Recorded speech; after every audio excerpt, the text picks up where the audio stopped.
그러니까 우리가 딱 한 거예요. 지금까지 틀에 틀에 박혀 있어서. 진짜. 네. 맞아, 틀에 박혀 살아가지고. D로 시작되는 외국 나라 생각나는 나라? D로 시작하는 나라? D? 다시 D 알파벳 D로 생각하는 덴마크. 덴마크밖에 없잖아. 그러니까 우리가 지금 길들여져 있는 거지. 그게 덴마크밖에 안 나 생각이. 많이 있어요. 근데 디즈랜드. 뒤질래. 근데 이제 저라는 사람은 유형적 특징이 되게 좀 희한하고 창발적이라고 그러죠. 창조 발전적인 생각을 하고 그게 희한하게까지 가요. 그런 것들 나중에 우리가 시간이 없어서 못 해드리는데 자유현상 기법 테스트를 하다 보면 그런 게 막 드러나거든요. 그래서 제가 같은 수련센터 한 20명 모여가지고 하면 하여튼 내 답이 항상 사람들이 기대가 된대. 하도 희한한 소리를 많이 해가지고 어떻게 보면 4차원대다. 네, 4차원이죠. 평생 듣던 별종, 또라이, 사이코. 그런 게 매력이야, 그죠? 여기서 얼마나 좀 말 참고 있는 건데 날라다니고 있는 건데 설교하다가 가요 부르지, 강의하다가 춤추지. 그럼 집중력 어떻잖아요. 그럼. 이렇게 그냥 머리 묶고 다녔다, 한복 입고 다녔다. 지금보다 훨씬 젊을 때 펜스 다 해본 거죠. 해보니 이렇더라가 나오죠. 왜냐하면 복장 하나 바뀌어도 머리 하나 바뀌어도 삶이 많이 변하잖아요. 그러니까 내 몸 갖고 내 삶 갖고 내가 실험해 보면서 하나하나 경험해 본 것도 있는 거고, 그렇게 해서 나의 그 범위를, 한계의 그 범위를 점점 넓혀나갔던 경험들은 되게 중요해요. 그래서 아까 나이트 몇 번 가보셨어요? 5번? 저는 많이 가봤어요. 좋아. 저는 젊었을 때. 젊었을 때 네. 10번 넘어요? 네, 너무. 100번 넘나? 100번은 안 넘고 10번은 넘고. 와, 좋은데? 자, 왜요? 거기서 나를 한번 확장해 보잖아요. 노래방 3시간 확장해 보는 거잖아요. 네. 자기를 확장해 보는 건 되게 중요해요. 네. 그래서 우리가 저 여행 가보는 거죠. 혼자만의 여행 항상 꿈꾸죠. 불안해서 그렇지 사실 혼자만의 여행은 미친 짓 하고 싶고 막 또래 찾고 싶고 비밀도 만들고 싶고 그런 거잖아요. 계속 시간을 가고 있는데 그죠? 시간은 자꾸 가죠. 비밀을 많이 만드셔야 됩니다. 젊을 때 해야 될 일 중에 하나가 공부랑 비밀이에요. 자, 다시 볼게요. 요가 3가지 자세가 뭐예요? 시체 자세라고 했죠. 살아있는데 우리가 죽어보는 거예요. 척추이완법 기억나세요? 지난번 교육 때 척추이완법 기억나세요? 눕혀놓고 우리 척추이완하는 거 혹시 했었나? 안 이번 했어요. 회차에서? 안 했어요. 네, 이번에는 안 했어요. 지난번 교육 네. 때 했었죠. 네. 그게 시체 자세를 잘 들어가게 하는 방법이에요. 요가보다 훨씬 더 강력하게 그 자세를 하면 시체 자세가 돼버려요. 말씀드렸죠. 여기랑 여기다 요철이 없어진다고. 사람이 죽으면 이게 요철이 없어지거든요. 맞아요. 근데 요가로 시체 자세를 거기까지 가려면 그 사전에 많은 그 행동이 있어야 돼요. 아사나라고 하죠. 동작이 있어야 되고 깊게 이완하는 훈련이 돼야 되고 막 이렇게 가는데 그 척추 요가를 제가 시키는 게 그러고 나서 오히려 바로 숨 한번 몇 번 탁 쉬면 죽는 상태가 돼요. 의식도 그렇고 그럼 유체 이탈도 되고 그래요. 유체 이탈도 재밌는 건데 한번 할 게 참 많은데. 자, 일단 살아있는데 죽음으로써 뭐가 되냐면요, 언제 죽냐 하면 너무 힘들 때 죽어보는 거예요. 너무 힘들 때.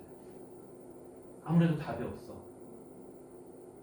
살 방법도 없고 살 자신도 없고 지금까지 살아온 것에 대해서도 옳은지 그른지 모르겠고 이 상태가 됐을 때 우리가 죽어봅니다. 죽어보면 몸만 죽는 게 아니라 의식도 죽어요. 그래서 내가 지금 10초 후에는 정말 이 땅에 없구나 생각하면 이제 다 채가 걸러지죠. 걸러지고 딱 하나, 2개 정도 남아요. 나한테 중요한 게 뭐지? 그래도 좀 남는 게 뭐지?를 저절로 느껴져요. 그거 붙잡고 다시 살려고 기어 올라오게 되죠. 그래서 심리치료와 그 시체 자세를 함께 버무려 놓은 게 척추이완법이에요. 배우신 분들은 꼭 해보시고. 자, 두 번째는 물구나무라 그랬죠.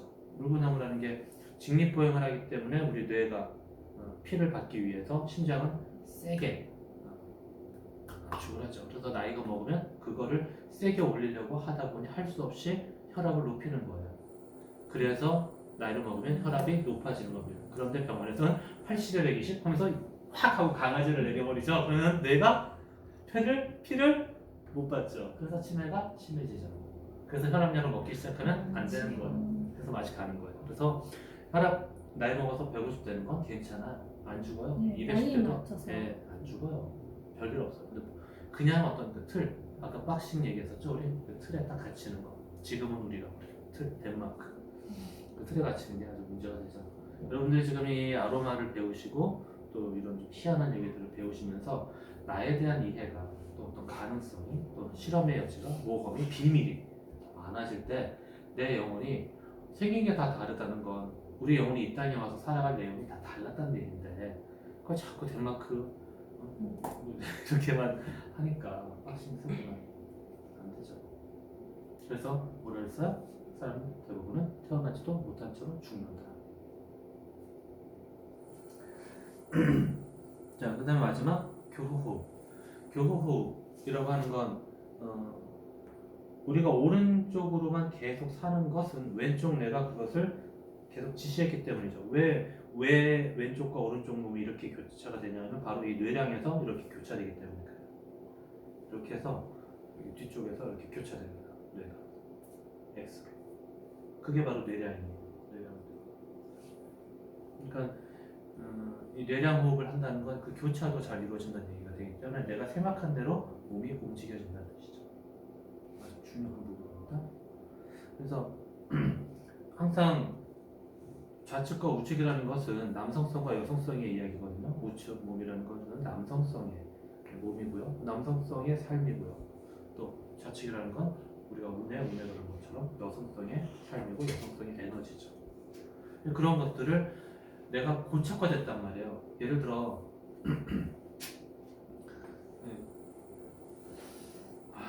속 얘기가 진짜 재밌는 게 많은데 진짜로 하세요. 다 이거 다. 듣도 보도 못한 얘기들이 많은데 아니 원장님이 하도 조심하라 아, 그래가지고 괜찮습니다. 오늘 마지막 수업 하세요. 수위가 높아요 원장님은 말해서 아, 조심하라. 괜찮습니다. 섹스하시다가 남자 역할 하신 적 있어요?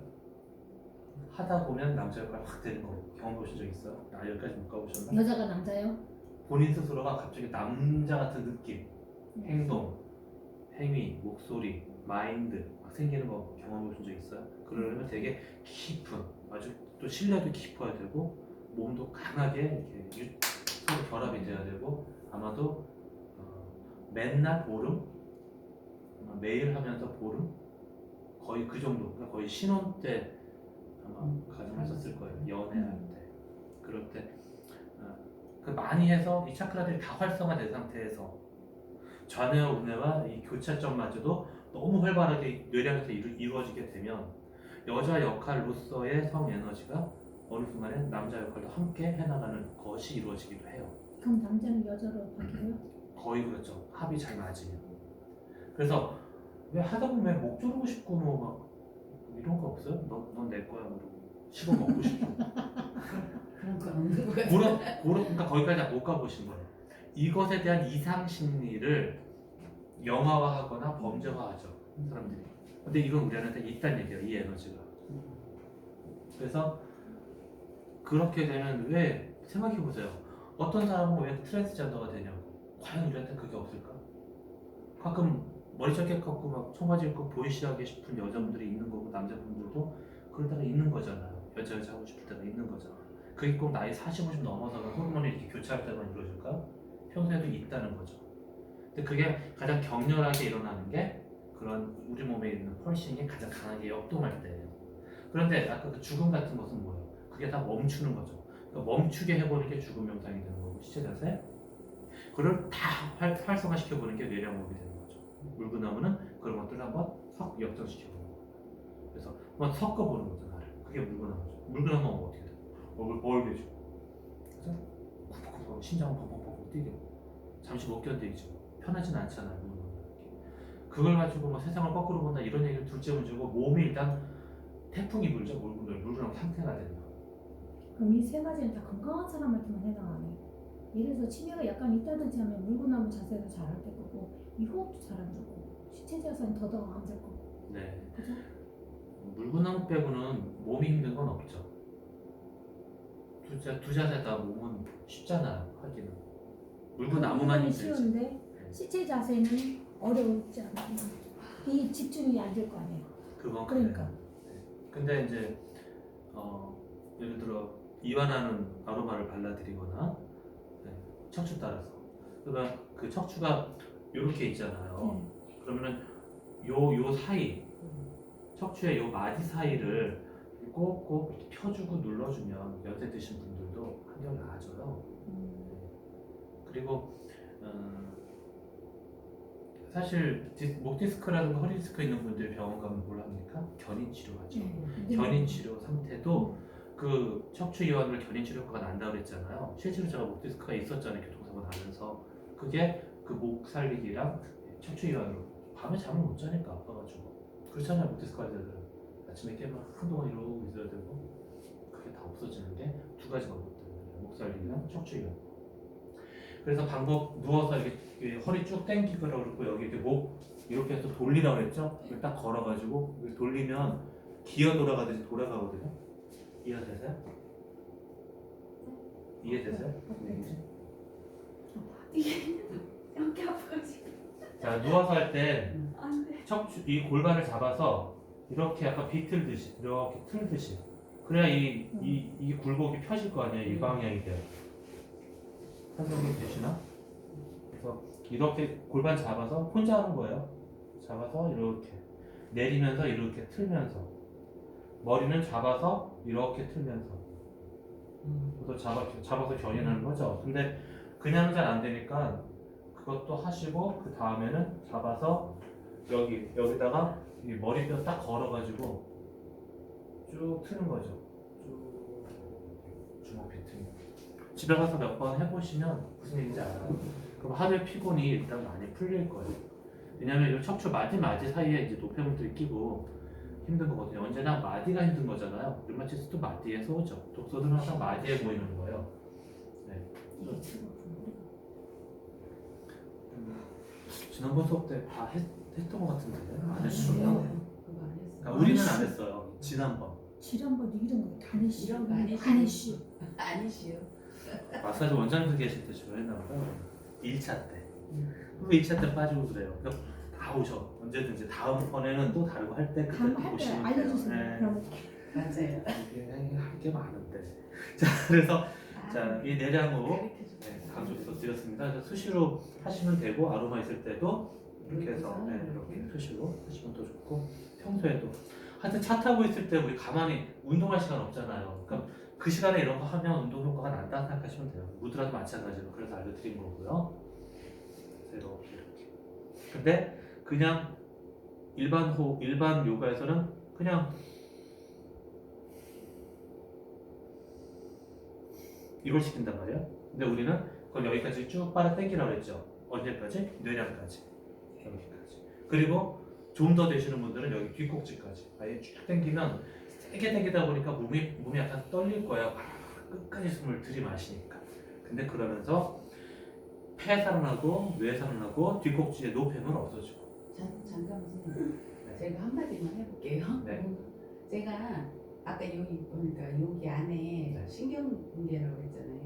여기가 네, 뇌량. 네. 내려 여기가 제가 말랑말랑했었어요 사실은. 이렇게 뭐야 딱딱하지가 않았어요. 오일 하기 전에. 근데 늘 피곤하고 뭐냐면 이렇게 산소가 여기까지 들 들어가는 호흡이 여기까지 안 차는 그런 느낌이었는데 내가 그 프랑켄센스를 꾸준히 먹었는데 어느 날 이거 딱딱하게 꽉 찼더라고요. 그 영향이 있나요? 그렇죠. 네. 그래서 우리 그 회원들한테 그 얘기 많이 하거든요. 네. 아침마다 제가 눈 뜨자마자 프랑켄센스 먹는 거는 지금 한 2년 이렇게 좋은 루틴이시네. 네. 계속 진짜 매일 루틴으로 그걸 해요. 네. 그러니까 지금 코파이바도 출시되어부터는 코파이바하고 프랑켄센스하고 진짜 저는 신기하게 여기가 진짜 늘 신경 쓰였었어요. 나는 왜 이걸 말랑말랑하지? 네. 주변은 딱딱한데 굉장히 막 신경 쓰더니 치매 걸리나? 아니면 뇌가 아까 호두처럼 이렇게 네. 돼 있잖아. 이게 말라가는 느낌? 되게 그런 느낌이 많이 받아요. 그렇죠. 스스로 알죠. 네. 알아요. 그랬는데 진짜 프랑켄스 짱인 게 진짜로 네. 별로 다른 거 한 거 진짜 없는데 운동을 했구나 그랬는데 그게 진짜 이게 딱딱해진 거예요. 이거 중요한 원리인데 여기를 의식을 하고 사셨잖아요. 예. 호흡도 물도 자연도 내가 의식을 하면 그게 에너지가 되고요.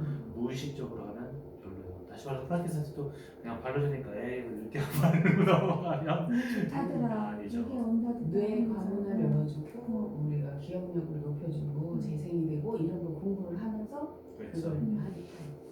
그래서 우리가 지금 여기서 제가 셀프 어티먼트 기법들은 다 결국에 내가 의식하는 거거든요.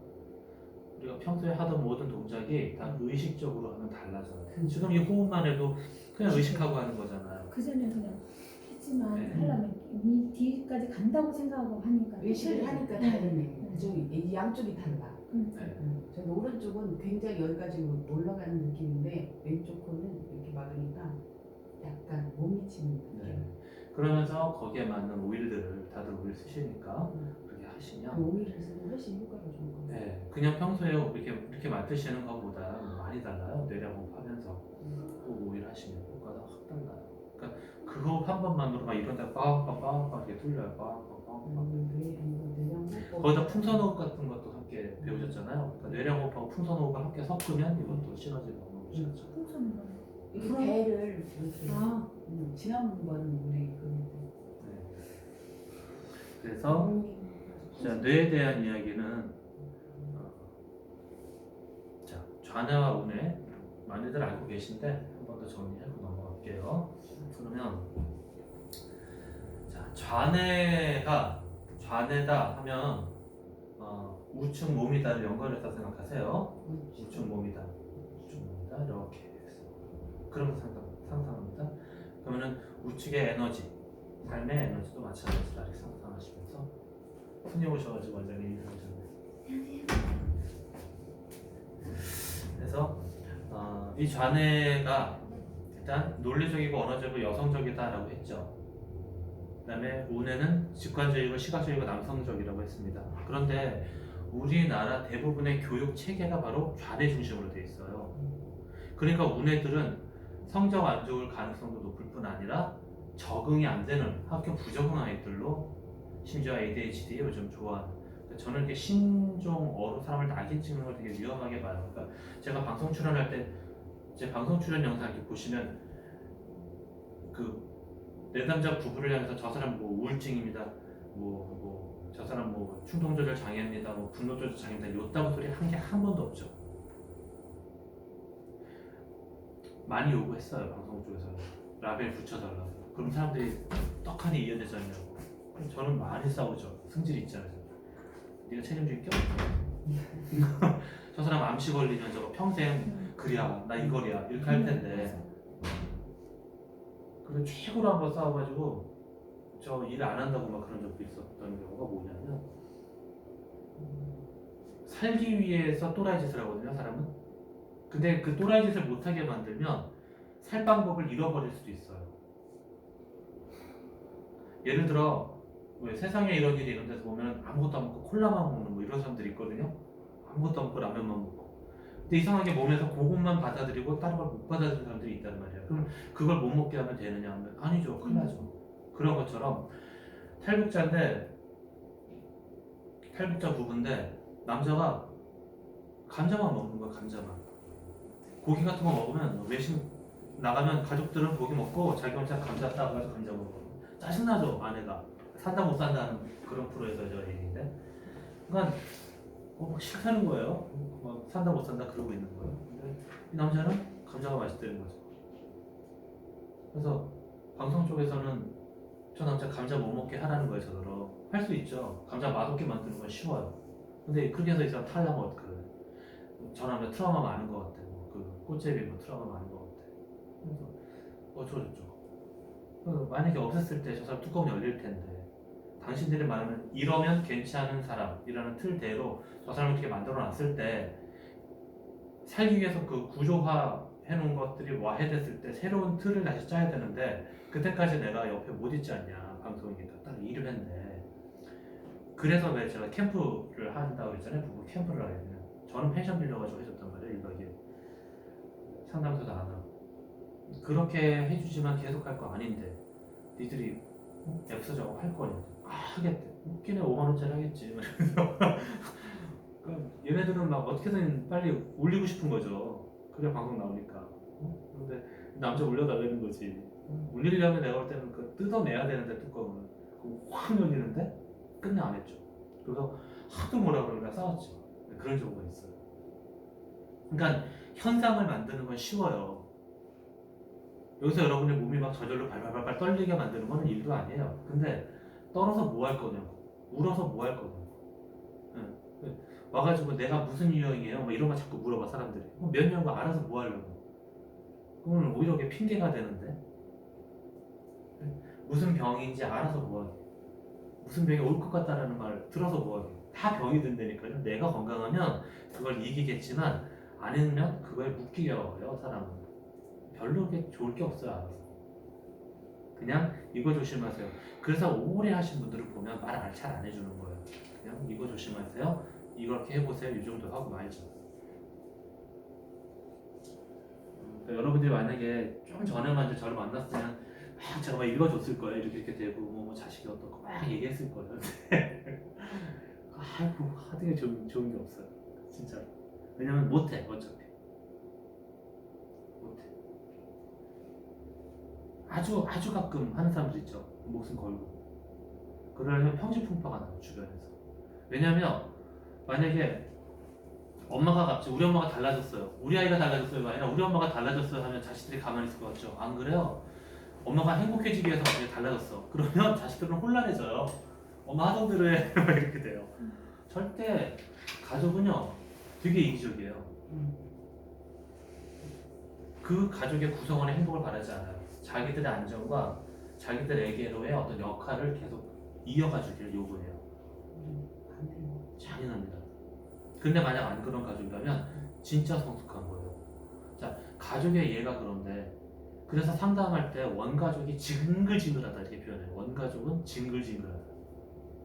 사회생활 하면서는 내가 조금 바꿔도 이 사람을 사회에서 잠깐 보는 거니까 서로 그냥 업무로 만나는 거니까 내가 변화돼도 그 정도의 차이만 있단 말이에요. 그런가 보다 한단 말이에요. 근데 몰랐네 저런 면이 이런 면이 있었네 뭐 이 정도 생각한단 말이죠. 근데 가족들은 아니거든요. 나면서부터 서로를 딱 이렇게 틀을 지워요. 절대 못 변하게 만들어요. 이게 가족 이데올로기라고 해요. 그래서 얘가 바뀌면 내가 사는 것도 막 바뀌거든요. 그거 힘들어한다고 사람들이. 너무 이렇게 밀집되어 있어서 우리 아이들만 막 계속 이렇게 해주다가 어느 날 제가 베테랑 하면서 제가 너무 행복해하고 막 이러니까 애들이 막 박수 쳐주면서 너무 좋다고. 그렇죠. 네, 좋은 가족이에요. 근데 이제 엄마가 안 다니던 나이트를 막 다니고 나도 살아야겠다.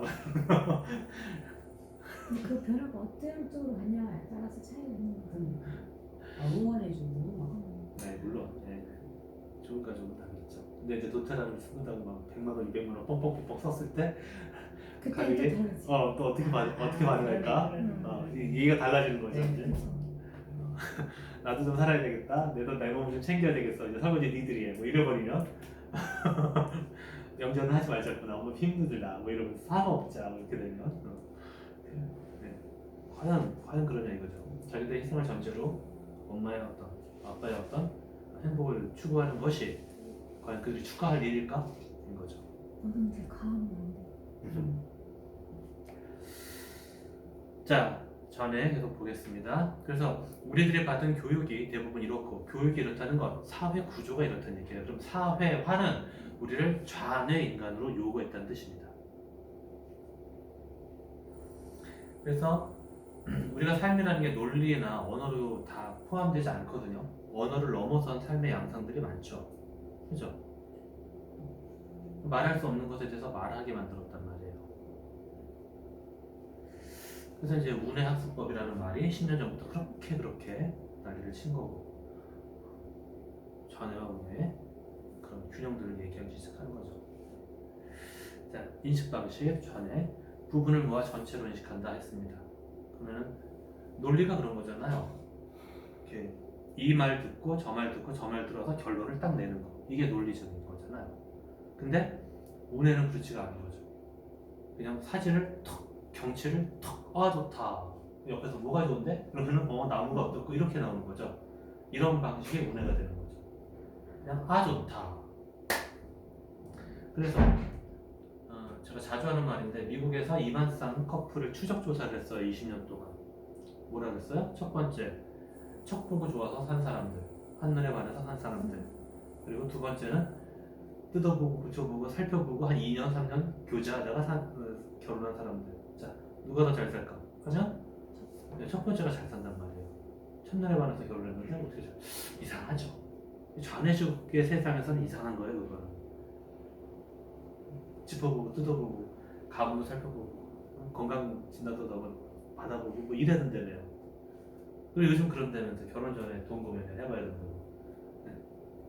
요즘 애들은 네, 얼마나 현명해요. 네, 좋은 얘기인데 아무튼 그렇게 해서 결혼한다고 해서 20년 추적을 해보니까 어떻다? 네, 아주 뭐 2배 정도 차이가 나요. 천푼에 만들었다. 왜 그럴까? 그게 문제죠. 30초 동안 생각해보시죠. 왜 그럴까? 왜 천년에 반하는 게 훨씬 나을까? 그러면 여러분들이 지금 커플만이 아니라 내 삶에서도 그랬나? 예를 들어 내 삶에서 첫에서 저 사람 왠지 이상했어 하면은 한 3년 뒤에 보면 뒤통수 뻥 맞았나? 자꾸 알아가면 재밌게 모르니까. 그런 경우들이 꽤 있죠. 왠지 첫 느낌이 좀 그랬어 이런 사람들. 근데 분명 그것이 편견이 되기도 하고 틀릴 때도 많이 있어요. 그럼에도 첫인상은 중요해 라는 인식이 사람한테 남아있을 땐 이유가 있겠죠. 첫인상이 중요했던 거예요, 인류한테. 자, 근데 이 원인을 뭐 더 연구해보면 또 다른 게 나올지 모르지만 저는 그렇게 해석을 해요. 첫 느낌을 봤을 때 첫눈에 반하고 첫인상이 좋았다라는 것은 일단 내 파동과 저 사람 파동, 내 유전자와 저 사람의 유전자가 감응했다라는 거죠. 그것은 사람이 시간 지나서 그 사람 좋아 라고 얘기한다는 건 대부분 뭐예요? 내 이기적인 요구에 그 사람이 맞춰서 합했을 때거든요. 그러려면 이유가 어떤 거예요? 그 사람이 나한테 잘 보여야 될 이유가 있을 때거나 그 사람이 나를 그죠? 의도적으로 기만했거나죠. 수평적인 관계에서 내 이기심을 저 사람이 충족시켜줄 이유는 없거든요. 그렇죠. 네. 근데 내 마음에 들었다는 건 뭔가 이기심을 충족시켜줬다는 뜻인데 괜찮을까요 그게? 생각해봐야죠. 나란 사람이 현명해서 그런 이기심을 충족시키는 기준으로 사람을 판단한 게 아니라 그 사람 자체의 어떤 객관적인 모습이나 이런 것을 판단했다면 참 좋은데 대부분의 경우 우리들은 그렇게 현명하진 않죠. 그래서 아까 지금 가족 이데올로기 가장 그래도 경우에 따라서 누가 물에 빠지면 대신 물에 건지려고 살리고자 뛰어들 수도 있는 가능성이 높은 게 가족일 텐데 가족도 이렇게 이기적입니다라고 얘기를 하고 있는데 성경에 나온 얘기예요. 자녀를 위해 죽는 부모가 없고 성경에 나온 얘기예요. 성경에. 아닌데요, 있는데요, 물에 뛰어드는데요. 있겠죠. 그거는 반응이죠. 네, 근데 김병희 후적단은 왜 나와요? 시간 속에서는 머리가 돌아가고 계산이 돌아가거든요, 사람이. 네, 근데 사람이 쿵 하고 빠졌을 때는 반응을 하는 거죠. 오가 뜨거나 반응하는 거죠. 물론 살려야 될 때도 있어요. 살려야 될 때도 있지만 전체 그림을 항상 생각하시라는 거죠. 그랬을 때 우리가 지금 감응력을 높이는 거라던가 의도적으로 인식하는 것, 또 사람에 대한 시력을 높이는 여러 가지 지금 공부를 하고 계실수록 여러분들이 처음에 쟤 괜찮아 와, 또 시간 속에서 쟤는 이렇게 생긴 유형의 사람이고 경향의 인간이래 라는 어떤 지식, 다시 말해서 직관과 지식은 곧 경험이기도 합니다. 이 두 가지가 합쳐지면 통찰이 생기는 거죠. 그래서 제가 지금 여러분들한테 맞춤 교육을 제시했다는 게 바로 이 통찰인 거예요. 인간에 대한 통찰. 첫눈에 사람 알아보는 법이자 두 번째로 내가 저 사람과 어떤 관계가 될 것인가를 보시라는 거죠. 그거를 보실 수 있는 도움들을 조금 모아봤던 겁니다. 지난 4차 동안. 자, 전에는 빠른 사고방식이다라고 했습니다. 그 다음에 운해는 내성적이고 감각적이라고 그랬어요. 그래서 운해는 한번 품죠. 운해는 한번 품어요. 정보 처리 방식입니다. 전에는 순차적인 정보 처리 방식, 아까 논리적이라는 얘기 똑같고요. 운에는 빛, 소리 그런 거에 예민하고요. 비판에 예민하다는 말이 재밌어요. 우리가 운해를 쓴다는 건 뭐냐면 여기에 나오지 않지만 자기를 향유하는 게 있어요. 우리 요즘 불멍, 물멍 뭐 이런 말 하죠. 이게 운해를 활성화시키는 일이거든요. 자기를 향유해. 나는 만족스럽고 나는 충분하다. 나는 잘하고 있다. 난 이대로도 괜찮아. 뭐 이런 건 오히려 운해적인 정서예요. 근데 그거를 흔들어 놓는 거잖아. 비판이라는 말은 뭐예요? 흔드는 거거든요. 너 이러면 안 돼. 뭐 하는 거지 너? 이러는 거. 생산성. 그 평화를 깨는 거죠.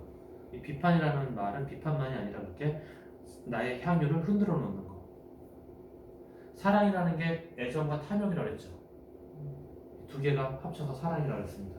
애정이라는 거는 내 자식한테 너는 그냥 이대로 있고 쭉쭉 엄마가 다 해줄게. 뭐 이런 마음. 근데 탐욕이라는 건 좀 더 공부해. 뭐 그런 거죠. 발전해야지. 시간 낭비하지 마. 분명 이것도 애정이죠. 이것도 사랑이잖아요. 그래야 얘가 더 잘 사니까. 근데 이게 뭐예요? 아까 얘기한 대로 비판에 예민하게 되는 거죠. 좌뇌 아이들은 무조건 달려요. 추워? 뛰어. 뭐 이런 거죠. 좌뇌식 사회라는 것은. 근데 운에는 괜찮아. 엎어졌어? 너 쉬어. 뭐 이렇게 되는 거죠. 근데 엎어졌어? 다시는 엎어지지 말아야지. 너 대체 엎어진 이유가 뭐야? 또 왜 그래? 뭐 이렇게 되는 거잖아요. 막 울고 있는데. 그럼 되겠어 안 되겠어 이런 거지. 물론 그게 그 보고 있는 내 마음이 아파서인 경우도 많죠. 뭔가 들으시니까 내 마음이 아파서일 수도 있는데, 근데 그 방식은 분명 좌뇌적인 건 맞아요. 고치려고 들고, 그죠?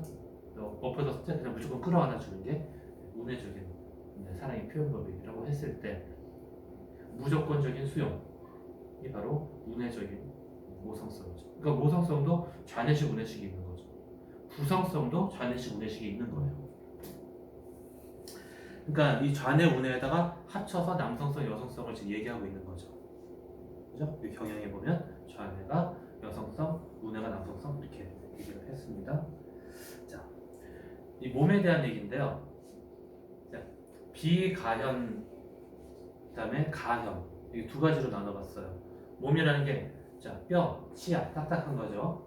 이 경조직이라고 부릅니다. 이 부분은 우리 인생에서 영혼, 정신, 신념 체계, 그다음에 또 살, 지방, 조직, 근육, 인대, 푹신푹신한 것들, 찌익찌익 늘어나는 것들, 연조직이라고 합니다. 이게 사고죠, 사고.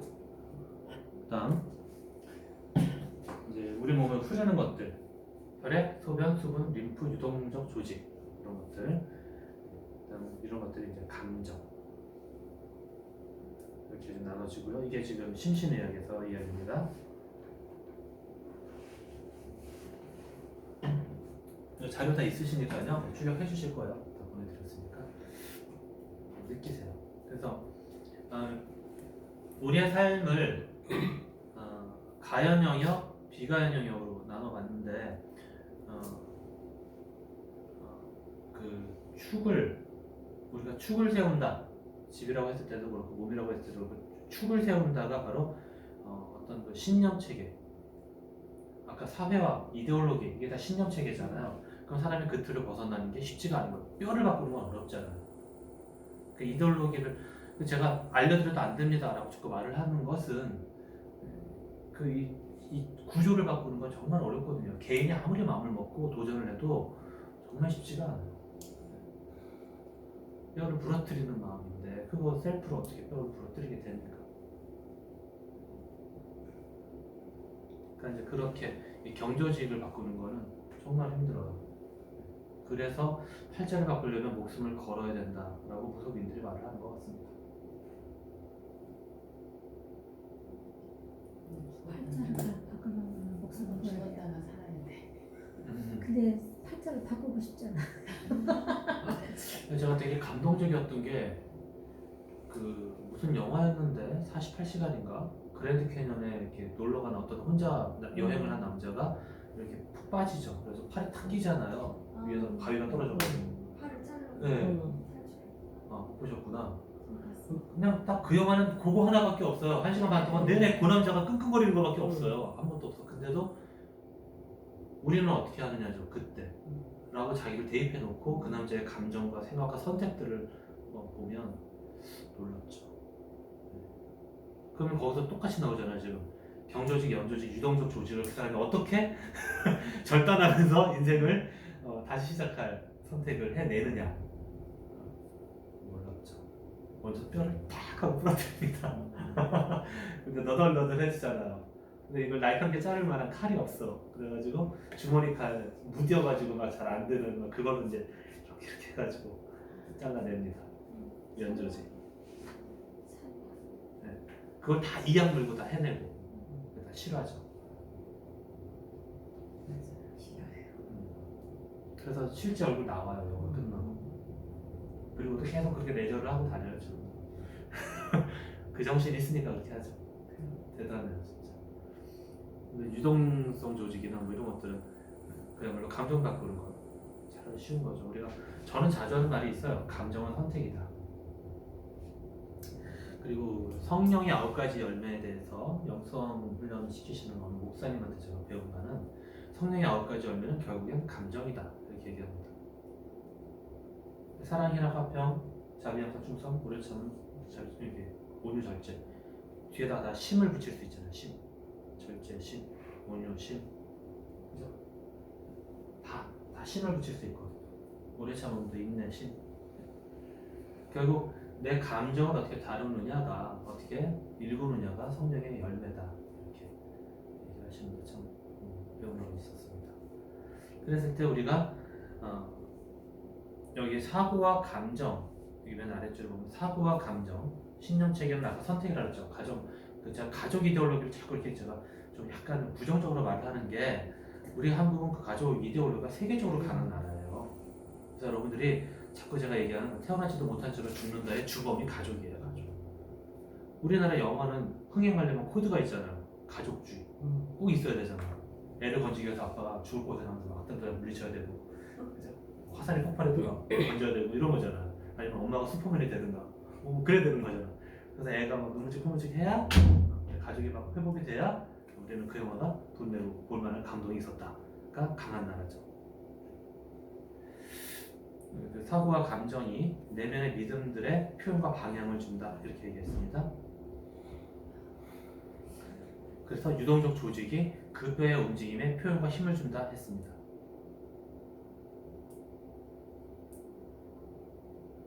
근육과 연조직이 뼈의 움직임을 주는 것처럼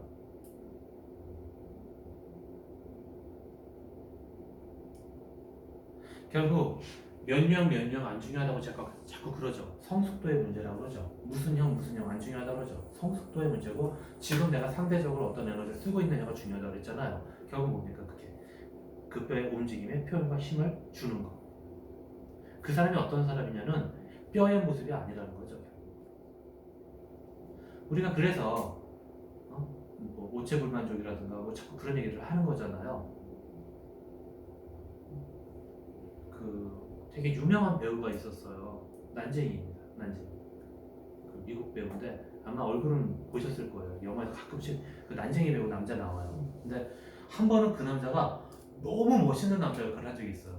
보통 이렇게 괴물 역할도 많이 하고 그러거든요. 그 남자 연기폭이 넓어서 이름은 모르겠는데 근데 한 번은 너무 멋있는 거야. 그래서 여자의 마음을 다 깊게 푸근하게 아주 넓게 이해를 해주는 바람에 이 사람이 고용된 사람인데 그 여주인이 이 사람한테 홀딱 반해가지고 하여튼 결혼을 다시 하려고 그랬었나 뭐 하여튼 너무너무 이렇게 높은 차원의 여자가 이 남자한테 이렇게 마음을 주는 그런 장면이 나오는 그 남자 진짜 멋있어요. 근데 뼈는 정말 볼 게 없는 거죠. 뼈는 정말 볼 게 없는 거예요. 그리고 제가 수련했던 것 중에 실제로 그 수련장의 스텝 중에 난쟁이가 계세요. 근데 누구도 그분을 별로라고 말할 수가 없을 정도로 멋있는 분이야. 아까 그 배우처럼. 정말 멋있어가지고 실제로 부인도 아주 미인이에요. 네. 신체도 정상이고 아주 미인이고 학교 선생님인가 그럴 거예요. 네. 딱 봐도 멋있어. 그리고 자기를 최대한 꾸며요. 그 남자분. 쉽게 말하시죠. 그러니까 결국 우리는 지금 내가 어떻게 생겼냐의 문제를 골몰하는, 우리나라처럼 성형수술이 많은 나라가 없어요.